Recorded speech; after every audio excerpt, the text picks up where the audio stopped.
여러분 안녕하세요. 벌써 마지막 시간이 되었습니다. 우리 친구들, 사랑하는 친구들과 아름다운 사랑과 우정을 쌓고 있나요? 우리는 하루에도 수많은 사람들을 만납니다. 그냥 스쳐 지나가는 사람이 있는가 하면 얼굴과 얼굴을 마주대고 만나야 할 사람도 있습니다. 우리가 만나는 사람을 몇 가지 범주로 나누어 보면 이렇습니다. 나를 좋아하는 사람, 만나면 즐겁습니다. 나를 싫어하는 사람, 만나면 괴롭지요. 그냥 나에게 무관심해서 스쳐 지나가는 사람도 있습니다. 여러분은 여러분에게 힘이 되는 사람이 있습니까? 아니면 여러분이 남에게 힘을 주는 사람입니까? 힘이 되는 사람이라고 하는 글이 있습니다. 설거지거리가 보일 때 먼저 후다닥 캐치우는 사람, 과자 먹고 난 봉지 손에 움켜쥐고 먼저 쓰레기통 참는 사람, 외출할 때 한 템포 빨리 나가 신발 정리하고 신을 것 챙겨주는 사람, 강사 앞자리에 앉아 강의를 경청하는 사람, 말을 할 때마다 부드러운 단어를 많이 사용하는 사람, 그래서 몸 불편한 사람을 보고 짐 들어주는 사람, 저 멀리서부터 손 흔들며 먼저 아는 척하며 달려오는 사람. 저희가 세상을 살다 보면 힘이 필요하지요. 이렇게 설교하면서도 집중해서 듣고 있는 여러분들의 모습을 보면 힘이 됩니다. 그런데 우리에게 힘이 되는 사람이 있고 힘은 안 되고 짐이 되는 사람이 있습니다.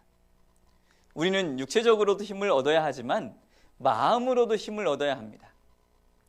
우리에게 힘을 주는 사람이 있고 우리에게 힘을 주는 물건이나 시스템도 있습니다.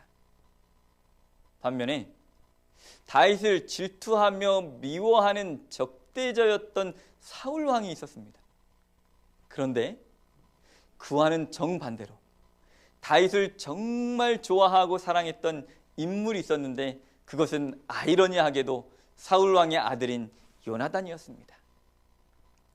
우리는 왜 어떤 사람을 만나면 좋아지고 어떤 사람을 만나면 조금 싫어지는 것일까요? 우리는 때로는 사고방식이 다르고 삶의 패턴이 다르고 가치관과 서로의 소통하는 코드가 달라서 불협화음을 일으킬 때가 종종 있습니다. 종종 이러한 다툼과 갈등의 모습을 개와 고양이로 묘사하기도 합니다. 다 그런 것은 아니지만 개와 고양이가 잘 지내는 경우들이 많습니다. 근데 그렇지 않은 경우들도 보게 돼요. 왜 이 두 동물이 서로 만나면 으르렁대는 것일까요? 그것은 소통의 신호와 코드가 다르기 때문입니다. 개는 기분이 좋으면 어떻게 하죠? 꼬리를 올리고 흔듭니다. 그리고 앞다리를 가지고 장난을 치려고 합니다. 그런데 반대로 기분이 나쁘거나 두려울 때는 어떻게 해요? 꼬리를 내리게 됩니다. 하지만 고양이는 정반대입니다. 기분이 좋을 때는 꼬리를 낮춥니다. 그러나 화가 났을 때는 꼬리를 빳빳하게 세우고 앞다리를 들지요. 그래서 개가 고양이를 만났을 때 반갑다고 꼬리를 올리고 흔들면 고양이는 이게 나하고 한판 해보자는 거구나 라고 하고 겁을 잔뜩 집어먹게 되죠. 반대로 고양이가 개를 만나 반갑다고 하고 꼬리를 낮추면 개는 그것을 보고 한번 붙어보자는 것이구나 하면서 으르렁거린다는 것입니다. 그런데 다윗과 요나단은 서로의 소통의 코드가 일치했습니다. 요나단과 다윗의 만남은 참으로 특별한 것 같습니다. 요나단의 아버지 사울 왕은 사사건건 다윗을 적대시하고 부딪히게 됩니다. 사무엘상 18장부터 20장까지의 사건을 쭉 추적해 보면 사울 왕은 다윗을 죽이려는 시도를 무려 6번이나 행하고 있습니다. 3번은 다윗이 앞에 있었을 때 창을 들고 다윗을 향해 던졌습니다. 다윗은 용케 그것을 피하지요. 그리고 자신의 딸 미가와 결혼하는 조건으로 블레셋 군인들의 포피를 가져올 것을 요청하여서 죽임을 당하도록 계획을 세웠습니다. 또 한 번은 암살단을 보내어서 다윗을 제거하려고 했습니다. 그런데 그것도 안 되니까 대대적인 병력을 동원해서 다윗을 추적하고 죽이려 했습니다. 사울 왕은 다윗의 매력과 인기가 자신의 왕권의 위협이 된다라고 생각했습니다. 불같은 질투와 증오심에 사로잡혀서 채색된 안경으로 다윗을 바라보았던 것입니다. 그런데 이러한 사울 왕의 위협 속에서 다윗이 견고하게 견딜 수 있었던 이유는 어디에 있었어요? 바로 요나단일에 있었습니다. 요나단이라고 하는 인물은 참으로 특이하고 놀랍습니다. 오늘날에도 이런 친구가 있을까 싶을 정도로 아주 경이롭기까지 합니다. 요나단은 다윗보다 나이가 훨씬 더 많았습니다.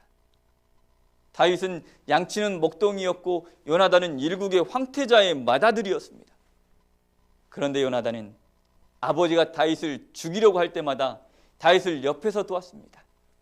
성경은 그가 다윗과 한마음이 되었고 다윗을 사랑하는 좋은 친구가 되었다고 기록하고 있습니다. 요나단은 다윗이 시련의 날에 하나님의 주권과 섭리를 붙잡도록 합니다. 요나단은 하나님께서 그의 아버지 사울을 왕으로 세워 함께 하신 것처럼 하나님께서 다윗과 함께 하기를 원했습니다. 그는 하나님께서 다윗의 적을 지면에서 끊어버리시는 날에 내게 인자를 베풀어 생명을 보호해달라고 청합니다. 요나단이 쫓기는 다윗에게 이러한 간청을 하는 것은 이해가 되지 않습니다. 오히려 다윗이 요나단에게 도움을 청할 입장입니다. 그러나 요나단은 다윗에게 두신 하나님의 주권을 영접합니다. 하나님께서 사무엘의 그의 아버지 사울 왕을 버리고 다윗에게 기름 부었을 때 그는 자신이 왕의 계승자가 아님을 알았습니다. 그는 하나님의 선하신 주권을 인정합니다. 그는 왕자보다 하나님을 사랑하고 그의 친구를 더 사랑했습니다. 그가 다윗에게 하나님의 뜻을 말해주고 은혜를 구한 것은 시련 중에 하나님께서 다윗에게 두신 뜻을 잊어버리지 않도록 함이었습니다. 사람이 시련에 처할 때 자신에게 두신 하나님의 뜻을 잊기 쉽습니다. 그래서 요나단은 이런 다윗에게 시련의 때 하나님의 뜻을 붙잡도록 돕습니다. 세상은 친구를 모함하여 자리를 뺏어 차지하고 자기 자리를 보존하려고 합니다. 그러나 요나단은 시련의 때의 다윗을 도왔습니다. 이는 기이한 아름다운 사랑입니다. 그리고 다윗이 아파할 때 이 요나단도 같이 아파했습니다. 저에게는 사랑하는 자녀들이 있습니다. 근데 그 중에 한 아이가 100일도 되기 전에 열도 많이 나고 아파서 병원에 입원하게 됩니다. 근데 의사 선생님이 말씀하시기를 아마도 뇌수막염에 걸린 것 같으니까 우리가 검사를 좀 해봐야 됩니다 라고 말씀을 하셨어요. 그리고 아버지도 같이 이 처치실로 들어오라고 말씀하시고 이 아이를 꽉 좀 잡으라고 이야기를 합니다. 왜냐하면 이 척수를 빼려고 하는데 등 뒤에서 긴 바늘을 가지고 꽂아서 척수를 빼요. 그러니까 이 아이가 움직이지 않도록 아버지가 꽉 좀 잡으라는 겁니다. 근데 긴 바늘이 그 등으로 들어가는 그 모습을 보면서 제 마음이 얼마나 아팠는지 모릅니다. 야, 내가 대신 아팠으면 좋겠다라는 그러한 생각을 하게 돼요. 그리고 뇌수막염 판정을 받고 며칠 동안 병원에서 입원을 하고 이제 열도 다 내리고 나은 것처럼 보였습니다. 하루는 의사 선생님이 들어오시더니 이렇게 이야기를 해요. 아이가 뇌수막염이 다 나았는지 다시 한번 검사해야 됩니다 라고 말씀하셨어요. 그래서 제가 그렇게 이야기를 했어요. 이 아이가 다 나은 것 같으니까 그냥 퇴원해도 되지 않겠습니까? 라고 말씀을 드렸어요. 그랬더니 그 의사 선생님이 안 된다고, 꼭 검사를 해봐야 된다라고 말씀하셨어요. 그래서 의사 선생님이 그렇게 말씀하시니까 이제 어쩔 수 없이 이 아이를 데리고 다시 그 처치실로 데리고 들어갔습니다. 그리고 그 아이를 다시 꽉 잡고 있었어요. 아이가 떨고 힘들어하고 싫다고 발버둥칩니다. 그래도 덜 아프게 하려고 아이를 꽉 잡아요. 의사 선생님이 긴 바늘로 이 아이의 등에 그 척수를 빼려고 꽂았습니다. 근데 보고 있으니까 나와야 될 척수가 나오지 않는 거예요. 그랬더니 그 의사 선생님이 그냥 그 바늘을 빼더라고요. 근데 그 모습을 보면서 정말 한 번에 빼면 얼마나 좋을까 잘 좀 하지라는 그러한 생각을 하게 돼요. 그리고 다시금 의사 선생님이 그 아이 등에 바늘을 다시 꼽았습니다. 근데 또 척수가 나오지 않는 거예요. 그러더니 그 의사 선생님이 그 바늘을 빼더니 저에게 이렇게 이야기하셨어요. 그냥 이 아이가 다 나은 것 같으니까 그냥 퇴원하시죠 라고 이렇게 이야기하는 거예요. 정말 마음이 얼마나 쓰리고 아프든지. 가끔 사랑하는 자녀들이 아플 때면 사랑하는 부모님들은 이 아이들보다 내가 아팠으면 좋겠다라는 생각을 하게 됩니다. 다윗이 힘들어하고 아파하는 그 모습을 보면서 요나단도 똑같이 정말 마음이 아팠습니다. 힘들고 어려울 때 서로 마음 아파하며 위로가 되고 힘이 되는 친구가 바로 요나단이었습니다. 요나단은 다윗을 처음 만났을 때 그와 사랑을 언약하고 평생 생명을 할 것을 맹세했습니다. 그 후 다윗을 향하는 요나단의 마음은 조금도 변하지 않았습니다. 다시 사랑을 맹세할 필요가 없었습니다. 그런데도 그가 다윗과 다시 맹세한 것은 다윗을 자기 생명과 같이 사랑했기 때문입니다. 다윗은 지금 아무도 믿을 사람이 없습니다. 친구 요나단도 믿을 수 없었습니다. 요나단은 이러한 다윗의 마음을 헤아립니다. 그는 불신의 늪에서 빠져나올 수 없는 다윗의 심정을 이해했습니다. 요나단은 이러한 친구를 위해서 다시 사랑을 고백하여 사랑을 확신시켜줍니다.